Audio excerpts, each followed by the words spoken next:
Hi, I'm Michael, and this is Tarot by the Tree Lesson 8. We're looking at the royalty. We're looking at the pages, the knights, the queens, and the king. The pages live in Malkuth. The knights live in Yesod. Queens live in Tiferet, and the kings live in Kether. As a quick review, these are all on the middle path, the path of mildness. They're on the middle path because they can go to either extreme, but they're trying to be rational, sensible, and efficient. The very top of this is the creator of all things. The very bottom is the worldly matters on the planet Earth. In the realm of Yesod, we start to see some ideas of the imagination, and in Tiferet, we have the aspect of love and beauty. In Malkuth, we have the pages. The pages are often referred to as female, although they can be male or female, as can any of these cards. And they are reporting to the queen. The pages are people who have, by their own ability, moved into the inner court. They can enter the castle. They can mingle with royalty. This was not available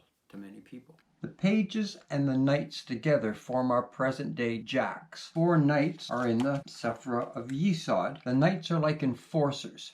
The pages are the communicators. They're the liaison between the populace and the queen. The knights are the physical, manifest reality of the king. The queen is a very special card.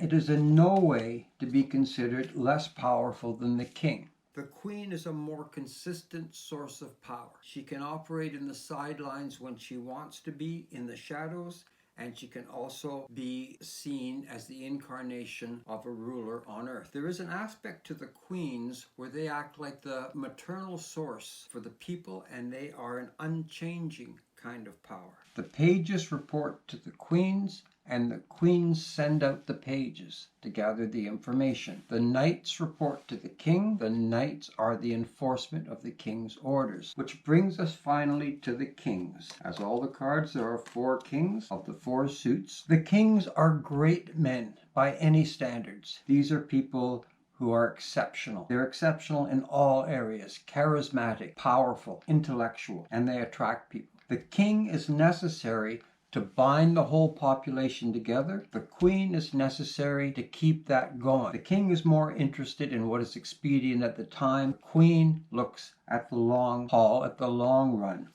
There is always a problem with kings, as we see in the Fool's Journey through the tree of the knowledge, good and evil. Kings will always be swayed by their adulation. A king, in time, will always become the devil card. That is somebody who accepts your willingness to work for him, to be his slave. Kings will then change. They begin to see themselves through the light of their admirers. Queens don't have that kind of public persona, and they can be more consistent. Brief recap, we move from pages to knights to queens to kings. Kings are all powerful, but in time they will change, and not for the better. Queens are powerful and tend to keep their majesty at the same level. Knights report to the king and enforce the king's orders. Pages report to the queen, and they do the queen's bidding. We'll move on to lesson 9 next.